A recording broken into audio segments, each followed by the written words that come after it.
Hey everyone, and welcome back to That Plumbing Podcast. I'm Brandon the Plumber, and this is episode 23.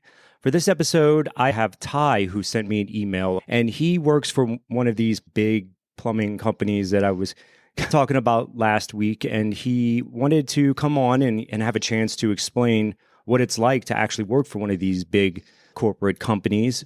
And I absolutely, because I know every company is not bad, of course. I'm sure there's got to be advantages for a company that has a lot of money to throw at, say, training or tools and equipment. Also, Josh is joining us as well, the Sleepy Plumber.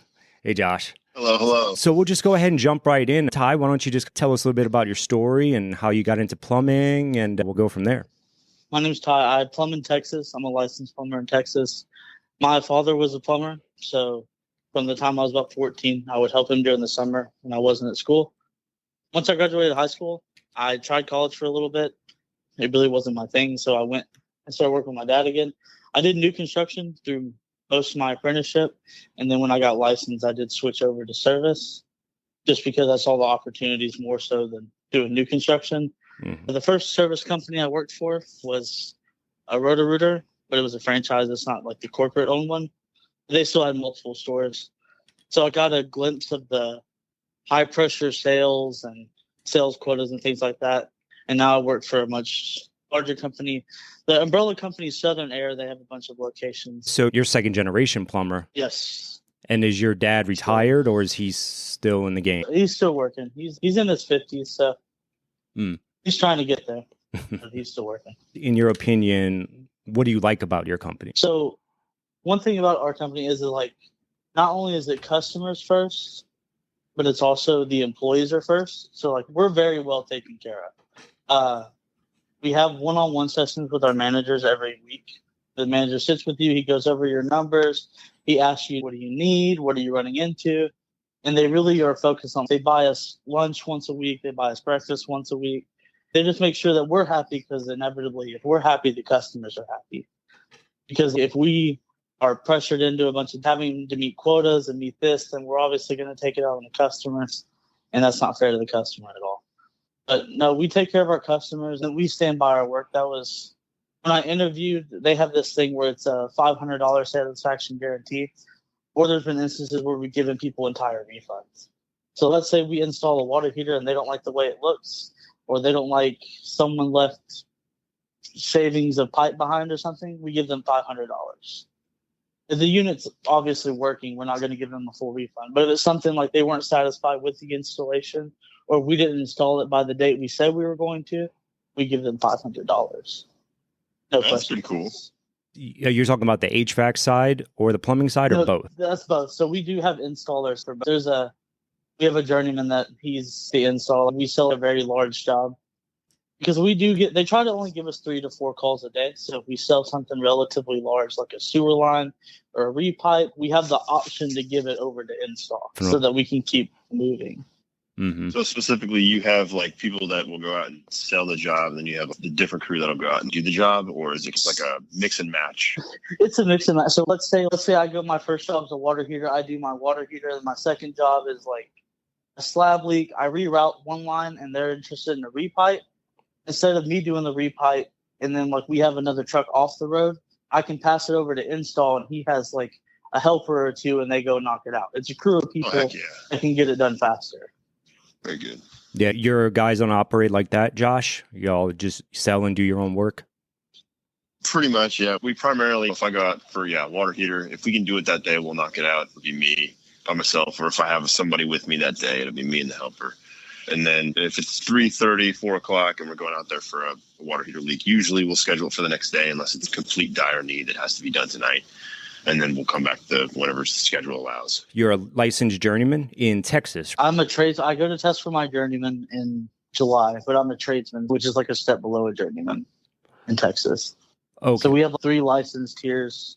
I don't know how it is over there, but so you get your apprentice card, and then you test for a tradesman, which is like 2 family dwellings or smaller. There's a list of things you can't do by yourself, and then a journeyman can obviously do whatever, and then you have a master who can run a company, etc. Do you have required schooling during your apprenticeship, or how does that work? No, it's hours, and then you have to go to classes. For your tradesman, it's just residential code and OSHA. When you go take your journeyman, like I'm about to go take my commercial code, which is like an 18-hour class. So it's just a code class. They go through and highlight the code book and all that other stuff. And then once you take your written tests, which you can take literally anywhere now because they do it through Pearson VUE, so you can take it online. And then you got to go to Austin or Waco to take your practical test. If you go through the union, like one of the union halls, they do have the schooling there. And that way, so typically you have to hold a journeyman for 4 years to test for your master's. But if you go through a union hall and you go through a schooling program, you only have to wait a year after you have your journeyman. Here's an unpopular opinion probably, but I'm in Missouri and it's a lot more relaxed codes here. And a lot more relaxed to get licensing and everything like that. I almost wish I lived in a place where it was more challenging and you had to go to more schooling and learn more things before you could get those licenses. Because, man, I tell you, like anybody that has a pickup truck here could be a plumber. And it's scary. Yeah. It's no joke. You see hack jobs all the time. But typically, you get your apprentice card. You got to be working under a master plumber for 4 years. Then you can get your journeyman's license. You go, Pearson VUE, test it out. You don't actually have to do any practical testing. It's only book testing out of the IPC in this area. And then once you get your journeyman's license, you're under a master for another 2 years and you're qualified for your master's license. And you have the choice. You can get your licensings with gas or without. But in that sense, I don't know why you wouldn't do it without. Here, gas is just automatically included. Like even tradesmen can on gas. But I do like it, but you still have the companies like the Roto-Rooters and the Mr. Rooters and those large companies. Especially like the corporate ones that they get a responsible master plumber and then they just run apprentices under it. So it's not a complete fail-safe system because everyone here is licensed. Or like we have drain techs and maintenance techs that aren't licensed plumbers yet, but they do have apprentice cards with like drain. We have a drain endorsement, which means they can clean drains without being supervised by a licensed plumber. And then if we have larger jobs, we take them and train them on those. And that's where they get like their hands on. But most of the time they'll be running drain calls or like doing the maintenances or things like that. We try to educate our customers that they should be asking, because like we'll always say, have you ever had a plumber in your house before? When's the last time you had a plumber in your house? And then I always I'll pull out my license and I'll show it to them and I'll explain. The way I explain it's colors, because that's easiest for people to understand. Each license tier has a color at the top. I always tell people you want green, blue, or gold because that's tradesman, journeyman, master. So let's say they have a fly-by-night guy come and do it and it floods their house. You can't pursue them, but with the Texas Board of Plumbing Examiners, you can. I'm with you, Josh. I wish there was more of a license here in Arizona. It gives you a sense of accomplishment, something to work towards. And then, Ty, you hit it. When a customer asks, why does it cost this much? You can take that card out and show them and be like, hey, I'm a licensed journeyman. I know my stuff. I'm not just some fly-by-night guy you can't call back. Yeah. And then like you very well versed in the codes as well, because you said you actually started in new construction. Yeah, it gave me a good grip on like how things are supposed to be. And new construction is really like where I hammered out like quality of work, because that's one thing that when I went to Roto-Rooter, once I got promoted, at least I tried to instill that in the people below, because we've all gone behind the guys that are sharp biting pecs and using the whole straps and screwing it to the sheetrock and all that other fun stuff. I don't think we've had someone on that has new construction experience. What is that like? And then why did you choose service over new construction? If I could make what I make in service doing new construction, I would say that I would do it. I enjoy the work. There's the truth that comes out. It's the money. It's not just the money. It's also like so like when you're doing new construction, you go on the same job. Residential is a little different, but when you're doing commercial, you go on the same job for months, years, and it gets very repetitive. I ended up choosing service. The first thing that attracted me was the money, of course, because in this area, the max you're going to make in new construction is like $30-$35 an hour, and that's journeyman that I've been doing it for 20-30 years. The amount of growth that's possible in service is bigger, but the work aspect of it, putting something in on a fresh slate is always going to be easier than trying to fix something that some whack job did 50 years ago. But it has its pros and cons. I like troubleshooting and I like figuring out what's wrong, but there's sometimes the actual act of fixing it, because there's just no other way to do it. The work is, I wouldn't say it's easier, but it's a lot smoother than service goes because there's no like hiccups. Everything's pretty planned out. Like, if you just want to steady like work 7 to 3, new construction's the way to go. When you work 7 to 3, you get 40 hours and you do the same thing and you're off every weekend. It could be a little repetitive, new construction, definitely not as much earning potential. So is your dad service or new construction? He was new construction, but I think in 2019 he switched to service. He moved out and then the service job in a different city. Was it a steep learning curve going from new construction to service? 100%, because I thought I knew everything and I knew nothing at all. When it came to diagnosing things, 100%. I could install stuff all day, but I had never had to diagnose a water heater. I knew how they worked, but that was about it. Same thing with, I'd never changed a shower cartridge. I'd never tried to take apart a 3-handle shower valve. It was a learning curve. It really is a big learning curve. You have to figure out how things worked like way before you even thought about plumbing. Diagnostic really comes down to that really separates the men from the boys. If you can walk into somebody's house and diagnose exactly why something's happening and what's causing why that's happening, dude, that'll make you infinite money, literally. Yeah, the diagnosing and being able to communicate with the customer. Were you like a people person before, or did you really have to push yourself to get out of your shell and connect? I was always a people person, but like being a service tech didn't come to me naturally. It's something I really worked at. I went to a couple of trainings to where it really broke me out of my shell, and just having to like role play in front of 20, 50, 100 people, it just breaks you out of the being nervous and soft-spoken and all that other stuff. So it made me more comfortable. Of course, in the more houses you go in, you're more comfortable. I had an employee that anytime I'd role play with him, if he was a nervous wreck, but anytime I do a ride along or anything, he's in front of the customer. He's a totally different person. And I've seen that as well. Yeah. It's crazy. And this was Roto-Rooter that taught you service coming from new construction? Yeah, and then I watched a lot of it on my own. Believe it or not, TikTok, I watched a lot of Replumb. He cracked me up. Because really at Roto-Rooter, they trained you in sales. The service I learned on my own. That's key. I made a lot. That's key. That's very interesting. They trained you on sales, but service you learned on your own. That's funny. Yeah. That's the difference. I had to make a lot of mistakes to learn. So I think that's just part of it. If you have no one to teach you, then... They literally just taught you objection handling techniques and whatnot and just set you loose on the customers? Yeah, so Roto-Rooter it's very like high pressure sales. So like similar to if you go to a car dealership, they're just constantly, you're going to buy this car, or they don't really handle your objections. They just nullify them. Yeah. So like, let's say, and then be like, oh, that's high. And then their objection the way they want you to handle it is, what do you mean it's too high? Or we're fairly priced, or just something like lying, essentially. It's a lot more aggressive sales. I think that's the best way to word it, is aggressive.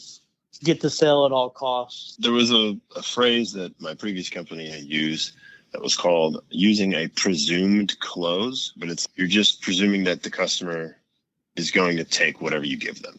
And so it's like you're putting them into a funnel, if you can think of it that way. If you're going to go this way, and I'm going to direct the conversation so that I'm going to presume close and I'm going to make the money. It's a weird mentality. For some companies, I guess it works. One thing I've learned, especially when talking to customers, at the end of your pitch, you let the customer talk.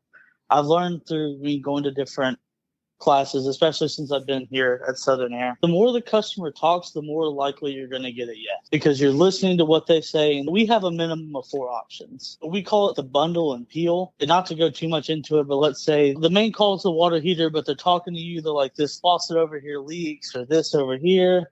And then so your top options like this is everything. And then you build options after that.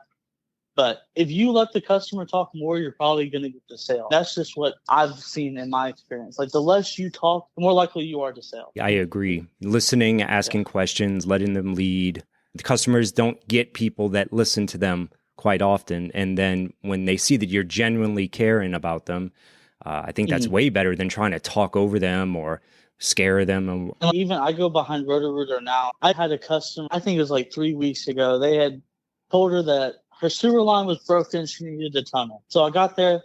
First of all, the house is pier and beam. It's off the ground. You don't even need to tunnel it. I look under it. It's PVC. So they didn't even try to cable it. They didn't pull the toilet. They didn't camera it. They just told her it was broken. She needed a tunnel. And just hearing her frustration, I was able to know that I could convince this customer that we were the better option by just putting forth more effort to actually find the issue. Because there's not a whole lot of training at Roto-Rooter, which could have been my fault at the time because I didn't know any better, or the company's fault because there wasn't like a curriculum. But they would come and be like, so-and-so said that it was broken, so I just gave a quote on that.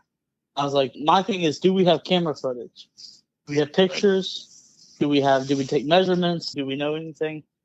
And that's where we try to strive. Our big thing is pictures, documentation, and then educating the customer. So after they're done talking, you hear every one of their pain points and you build their options, then it's your turn to talk. You had an episode that was education over persuasion, and that was one of my favorite ones to listen to. Because anytime I leave a customer, like even if the customer says no, I want to leave knowing that they know more about their plumbing system than they did before I got there. Educating, feeling good just for making the connection. No need the sale. The goal isn't necessarily money. You like educating and making them feel like they've been heard. Everyone wants to make money. Anyone that says they don't want to make money is a liar. But money's not always the goal. But if you do your job right and you educate your customers and you're honest with your customers, the money will follow. If you just do honest work, you will make money. It's a fact. Yeah, if you sit there and try to sell and make money, and like that's what you're focused on, then you're not going to make near as much money as if you just educate and do your job, make the customers feel safe, and you're being open and honest with them. Heck yeah, Ty. If I could give you a high five through the phone, dude, there you go, man. That's a high five right there. You're right, spot on. That's interesting because you came from Roto-Rooter that was this high sales, pressure sales.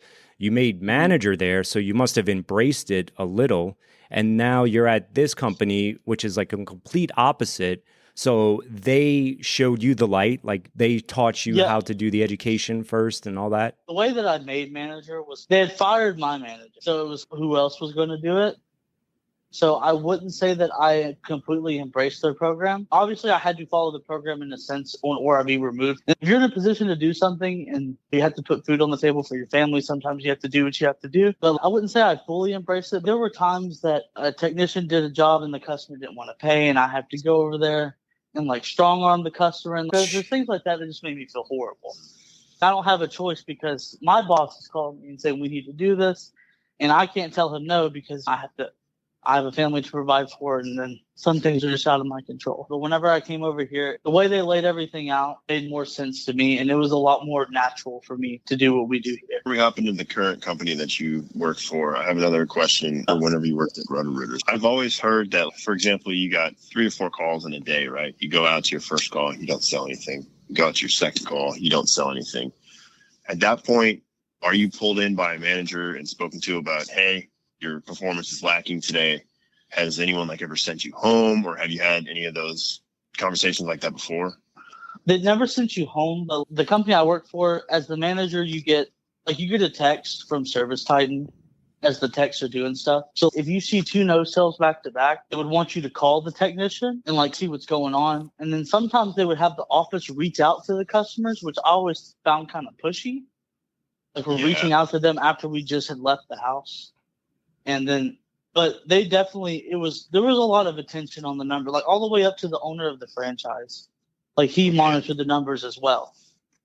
And so let's say one technician's not performing, you might get an email, hey, you need to have a one-on-one session or a ride along with this tech. He's not performing. We need to get his numbers up. And you have 30 days to get They had 30 days to get their numbers up or they would be let go. Really? Yeah. So if you didn't produce for the company, they weren't going to keep you around. When they first start, no one went on commission for the first 3 to 6 months. You're on hourly. So his rule was they need to make 3 times what their check is. I mean, they're hiring apprentices, so they're not paying them a lot of money. We're talking $16, $18 an hour. So there'd be some people that couldn't even make $3,000 in a week. I understood if they couldn't get any better, letting them go. It was more of the people that they said they knew what they were doing and just didn't. But there were some times where they would hire a helper to be a helper for one of the actual plumbers and then throw him in a truck. And then he doesn't do well because he wasn't trained, and then firing them, I never thought was fair. Or they would hire 10 people at a time and then fire 8 of them because they quote unquote didn't work out. So Man. It just didn't make any sense at that point. You were the manager, you were seeing the big picture. Are your conversion rates high? Overall conversion rate wasn't terrible. But I'm really into the numbers part of it because you look at Service Titan, it shows you all your numbers on the manager side. But I would break it down day by day, week by week of what kind of calls they're selling. So when it came to drain calls, we would sell 90% of it because that's just what Roto-Rooter did, is drain calls. That's what they're known for all over the nation. But plumbing calls, I think we sold 15% of them. It was just, it's because of You're sending people out there that aren't confident in what they're doing. And it's really embarrassing as a company and even for that person. Because once I did get promoted, I was the only licensed plumber on staff. Wow. So I had to, I'm talking, answering my phone every 3 or 4 minutes. And I feel like as a customer, if I had a professional in my house and they kept calling their boss every 3 or 4 minutes, asking them what they were looking at, I'd be a little concerned. But it's different because I've ran into things where I don't know for sure. But I always tell the customer, I think it's this, but let me call our master plumber to look at it as well. But I want some confirmation. Yeah, they wanted to make as much money for the cheapest amount as possible.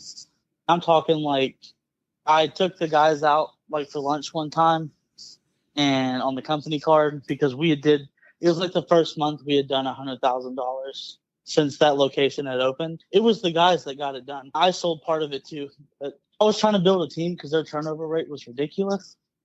So I took them out to eat. We went to Buffalo Wild Wings. I think it was like a $150 ticket. It wasn't a big deal. I got payroll deducted for that. When I took over, the business was doing like maybe $20K a month, which for a Roto-Rooter location is very bad, actually. Yeah. So I built it back up.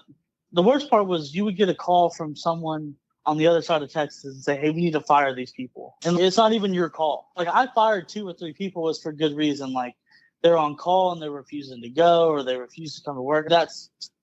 Those people you have to terminate people at that point. There's nothing you can do. It was a headache, truly. How many plumbers were you running whenever you hit that 100,000 mark? I had 5 trucks, 0 plumbers, 1. I had 5 people on the road. I see what you're saying. Okay. Man. Final straw was I had built their company back up for them, and I was on salary and not getting any bonuses. So, like, the salary wasn't what I was making on commission, like, not even close. Which I do know, like, when you're a manager, sometimes you take a pay. You don't make what the technicians make. That's just a fact, and that's part of being a manager. I went from making what I would say $120,000 a year to making 60. And like that's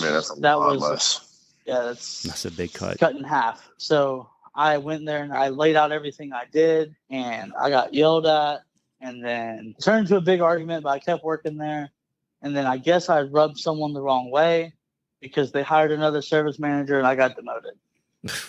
Damn. So and then at that point I quit within days of that happening. That's what I'm talking about. How can they not give you bonuses? How can they not hear you out? Why would they even question it if you can show them the numbers that you improved? 9 times out of 10, it's due to my age. Like genuinely. I'm 24. Oh, nice. I was 23.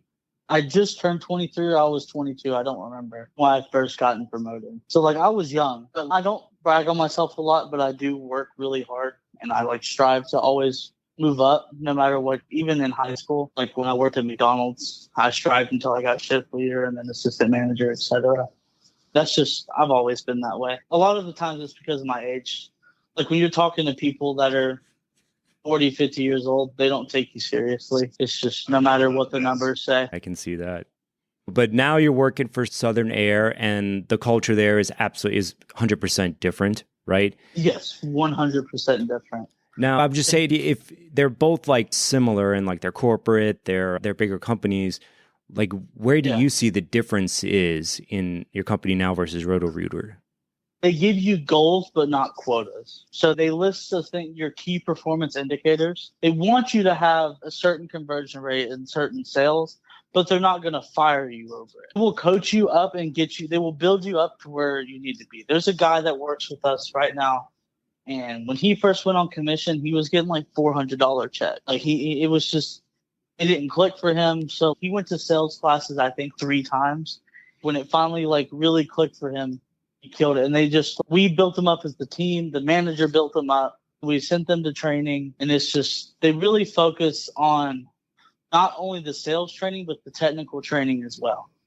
Because their big thing is, like at the end of the call when you're leaving, you say something like, thank you for choosing whatever to be your premium home service company of choice.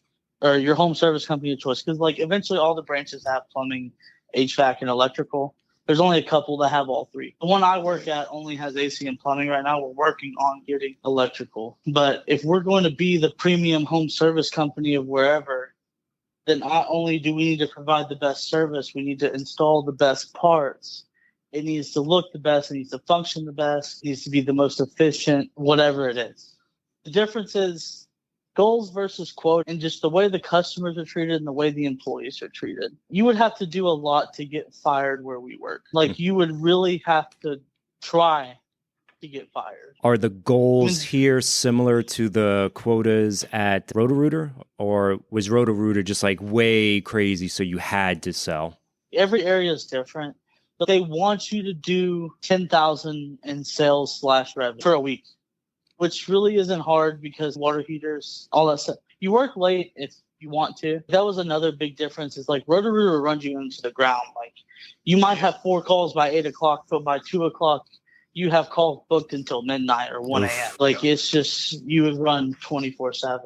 We do have on call, but it's not near like that. But yeah, they want you to do 10,000 a week, which really isn't crazy. Depends. But if you get under your goal, you're not going to be reprimanded. They're going to look at your calls, and they also understand that not every call is a home run. And I think that's where Roto-Rooter doesn't understand, is they want you to make every call a home run, and that's just not the case. I've had weeks to where Monday through Wednesday, I'm doing $200-$300 jobs all day. But then Thursday and Friday, I might sell 2 tanklesses back to back. But it's just, you have to wait for your home runs. If you try to make every call a home run, you're not going to sell anything. And that's where a lot of people mistake when they go on commission. They get hungry and start trying to jack the prices up, and then they can really bite themselves in the butt. Yeah, I feel you there because, man, I had a bang in April. I was just back to back. I was hitting them out of the park left and right, which is awesome. And times like that, they come and go. And whenever customers are ready to buy, that's awesome if they want to buy, and I never force it if they're not. But so far through May, we're 21 days in here, I've done okay. I definitely haven't done quite as well as I did in April, but it's just one of those things. If you keep giving those recommendations, giving those options, and leaving them with the customer, usually they're going to call back. And then what I've discovered is we're not the cheapest people in town. We're not the most expensive, but we're not the cheapest. But I do believe that if you're going to be a premium company, you can't be the cheapest, because then you leave yourself open to the price shoppers and the people that just want the cheapest price, cheapest work, etc. I don't want to air out all my business, but like last week I did $14,000 in 5 days. And I think the latest I worked was maybe 6 o'clock one day. It's not terrible, but I've had my ups and downs. January or February. It was February. I did $100,000 that month. I mean, I was like 100% conversion rate, big jobs. We have a guy that came from a broke fix company. So this is his first actual like modern service company. And he just went on commission. And I've noticed this in text. I've seen it at Roto-Rooter. I've seen it here, is that when people first go on commission, 9 times out of 10, they kill it for a month or two. Like it's ridiculous. But then they start getting complacent, and then they have a drop off. And I wish there was a way to get around it and coach people out of that, but I think it just happened. I don't know. I mean, it literally goes for anything in life. You'll even see it with professional basketball teams. They're playing really good. They're doing great, and they're the number 1 seed in the playoffs. And dude, they come into the playoffs, they get complacent. They're not working on free throws and passing the ball and stuff like that, and they get knocked out by the 8 seed in the first round. And you're like, what happened?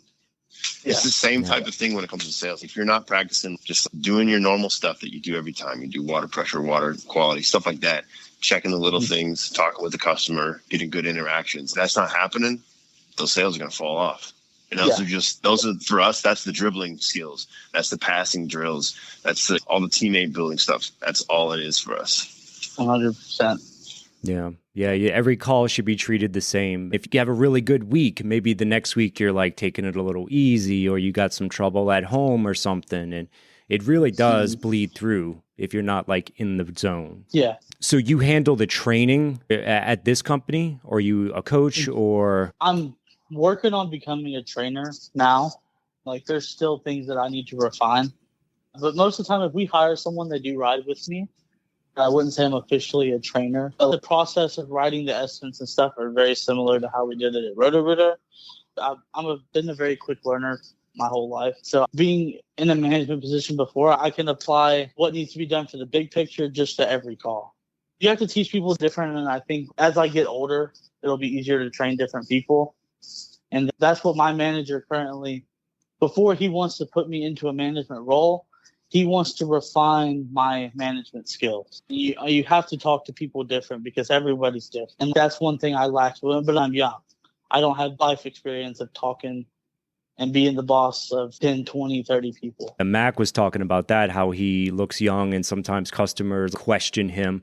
And so I can only imagine being the age you are, having to lead or be the boss of older plumbers. It's definitely challenging. 100%. And that's just what I run into that with customers. I run into that at the parts houses. I run into that everywhere. I even run into that when I've interviewed for companies before. I always try to reassure people with knowledge. I've had customers question if I know what I'm doing, and then I always just reply with knowledge. So someone, like, I'm diagnosing a water heater, and they're like, "Are you sure?" And then I'll just go into the whole spiel of how the water heater works. I'll break down every part.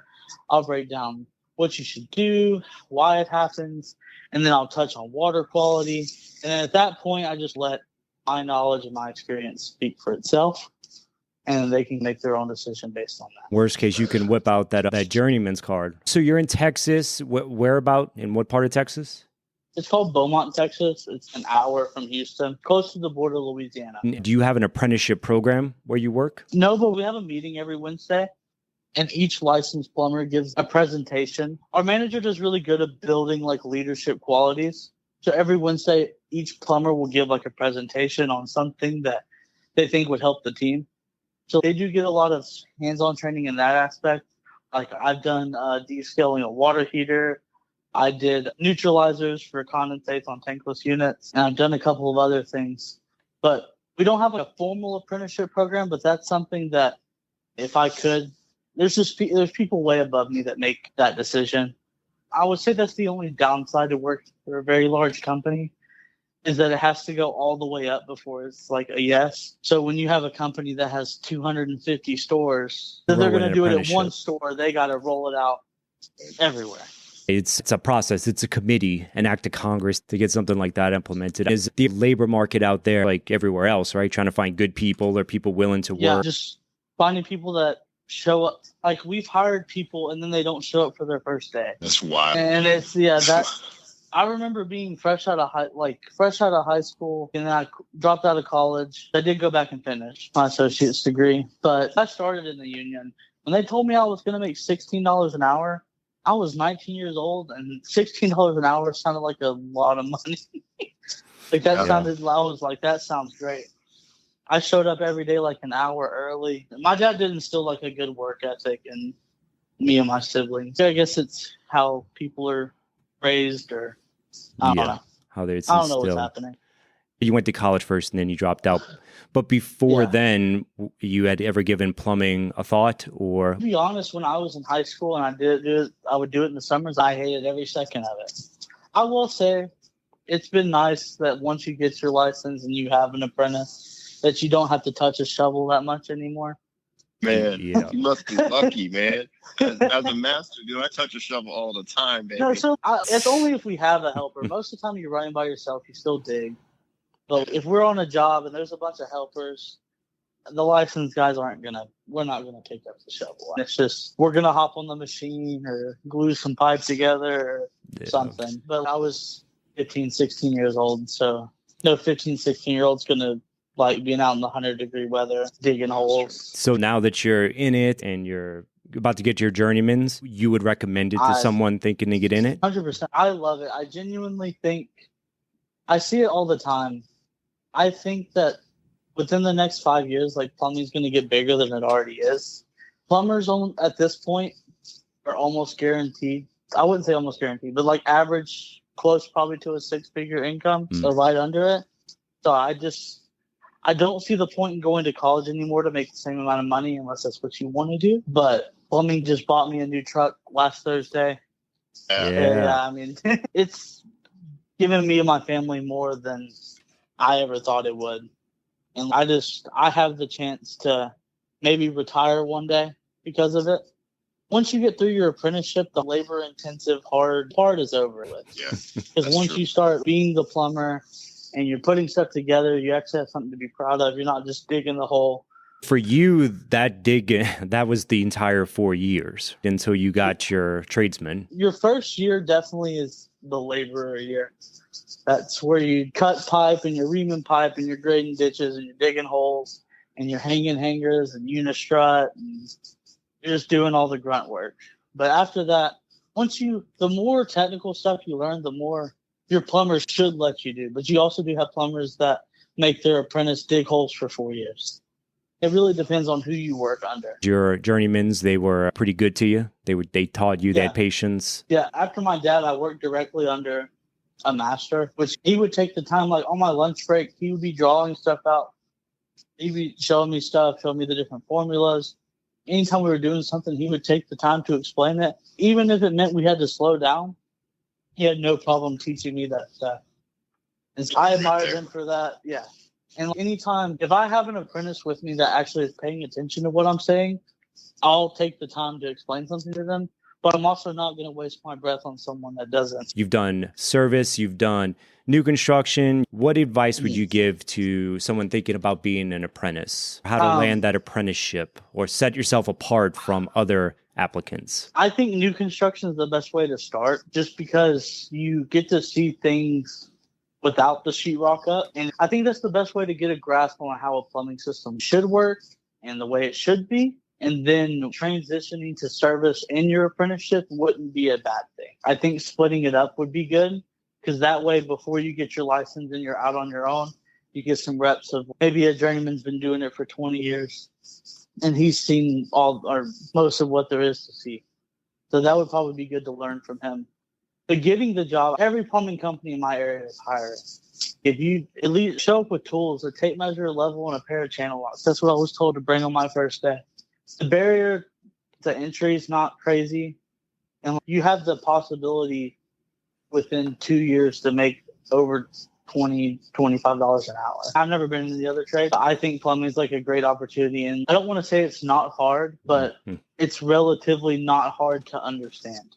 Once you get into like the intricacies of it, then yeah, it's hard. But just the general understanding isn't hard, and it's just something you can learn and then build on. It's a good career. Brandon, what did I say last time? I was about to say, dude, I was like, Josh, tell him what you said. Plumbing is easy, but being a good plumber is hard. That's Josh's quote, not mine, but I am stealing it. Hey, anyone can glue pipe together, but knowing why, it's a good career. Touching back on one thing.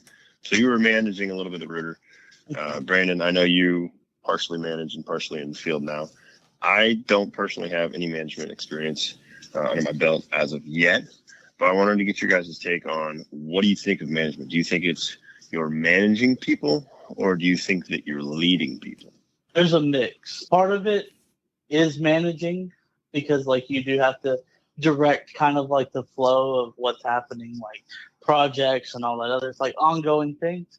But most of it is leading. Like I led by example. My guys worked 90 hours a week, but so did I. That's just, I didn't care if they called me at 3:00 and they need to jet on a roof and they can't get it. I'm out there. Let's do it. I probably wasn't happy to be out there, but I'll be out there. We'll get it done. It's 95% of it's leading. I'd say 5% of it's managing. I'd say that's right. Being a boss, telling people what to do, especially plumbers, it is not going to work. Especially if there's a plumber that knows how much they're worth, they'll be gone in a week if you start just trying to boss them around and being disrespectful to them. I tell the guys that I work with that I'm not here to tell you what to do. I'm not here to make you do things this way. I'm here to try and help you raise your income, be a better technician, provide more by working with you. I only have 3 guys under me right now, but I think that's good because I am a new leader and I'm learning too. I'm learning what works, and I need feedback from the guys. And there's a lot of stuff. There's like Jocko Willink talks about leadership, Simon Sinek. I just binged a bunch of their stuff, and it really helped me get in the mindset. A leader is, when his guys are wrong, he takes responsibility for it, and when they're right, he gives them the credit. Absolutely, man. Last year, I got to read a book by John C. Maxwell called The 360-Degree Leader, and I'm hoping to start it up again shortly because I really need a refresher myself. But it talks really good things about, doesn't matter where you are in the organization. If you are the guy that's in the ditch or if you are the owner of the company, doesn't matter where you are. You need to be able to lead up the ladder. You need to be able to lead down the ladder, and you need to be able to lead across the ladder. So people that you're peers with, people that are above you, and people that are down below you. You need to be able to lead with everybody, and everybody else should be able to lead with you as well. 100%. There's a really good book I just read. It's called The Wisdom of the Bullfrog. And it's by Admiral William H. McRaven. And he was an admiral in the Navy. The whole book's about leadership. And it's just qualities of a leader that make you a leader and make you like a confident leader and a leader that someone can trust. One of the big chapters that really hit me, and like a lot of managers, especially in Roto-Rooter, but I'm sure they're elsewhere, there's one that's run towards the gunfire. So let's say something goes down. I believe as a leader, as long as your guy did what, then you stand by that guy and you don't back down. Well, I've seen managers cast people out to dry.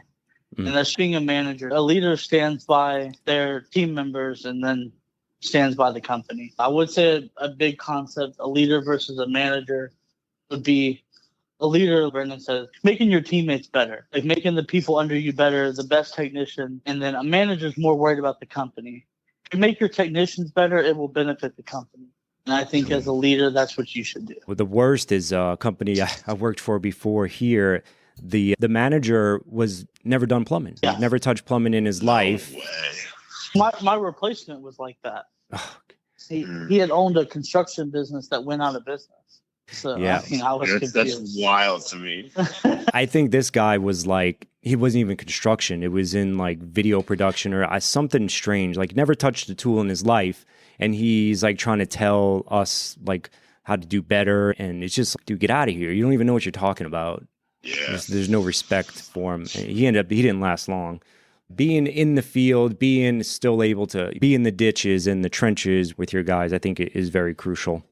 They 100%. See that you're one of them. I think just a closing statement. Private equity companies get a bad rap. Just the Roto-Rooters, Mr. Rooters, the big ones. But there are a couple companies that are actually trying to do it right. And I think that there are benefits as an employee and as a customer to having those companies. Like the nice equipment, the nice vans, the nice uniforms, and just being taken care of. And then me as a consumer, I like a sense of security. Just a quick story. We did a tankless water heater. He had an electric one, but he just had a propane tank installed. So we installed an Avian on the outside wall. I don't know if there was something wrong with his propane or something wrong with the unit, but the unit wasn't running right. It kept having an ignition error, and then something was wrong with the gas or something was wrong with the unit. Anyway, he didn't feel safe. The job, I think, in and of itself was like $9,000, and he didn't feel safe. He didn't like it. We refunded him all of his money, took the unit out, and put him a new electric tankless in before. So I think a sense of security for people about having a large company is that if something does go wrong, they do have the capital to fix it. And I truly believe that if something really bad ever happened, the company I work for would build somebody a house. I just think that's how they operate. It's not all bad. So it sounds like a big difference between company you're with now and Roto-Rooter is, say, an apprentice or they're hired on one of these companies and they're looking for red flags right away. It sounds like one of the biggest ones would be like salesmen over technicians. Like no one's really a plumber, like you said. It's mostly just like sales training. But you go through sales training, which I think sales training is good, especially if you're taught the correct way, like education over persuasion, and then just non-aggressive sales tactics are great. You can be a salesman and help people, or you can be a salesman and rip people off. One thing they do not tolerate here is ripping off the customer. That's something they will fire you for. If you're ripping the customer off, they will fire you. It's just, that's not how they operate. It looks like you got one of the good ones, one of the bigger companies that actually does care about their customers. Thank you so much, Ty, for coming on and clarifying. You've dropped a lot of great knowledge and examples of how to be a better technician. Is there apprenticeship programs in your area? Do you have a big city or something? Like if someone needed guidance on getting an apprenticeship, could you point them in the right direction? I mean, Houston would probably be like, there's a couple schools in Houston. But if you really want like a formal like education, I would say the Union Hall is the best way to go because you get paid while you're learning. The Union here is pretty strong. Okay. It all depends. But we have a pretty strong local. If you're in the Texas area around Houston, Union seems to be the way to go. I did Union for a little bit. There's nothing wrong with it. If it's strong enough and you're not getting laid off every 3 months or so. whatever it is. Josh, you're still doing the videos? It's going good. If you guys want to check me out, I'm at Sleepy Plumber without the E at pretty much any other thing you can look at, TikTok, YouTube, Instagram. Nice. And Brandon at thatplumbingpodcast.com. You can go to Facebook. There's actually a That Plumbing Podcast Facebook group that we should go join. We get enough people joining. We could start doing some posts and whatnot. Send me an email if you want to be a part of our group text, which will be probably going to Facebook soon because there's a lot of notifications going on through the day. And yeah, if you want to be a guest, if you're in the Phoenix area, send me an email. I actually had a guy that reached out to me. He got his callback at one of the companies out here in Phoenix that's going to take him and teach him from the ground up. And then apprenticeship program for the company I work for should be up in a couple of months. All right, guys. Thank you all so much for coming on. It's always a pleasure. And thank you. Yep. And we will see you again next week.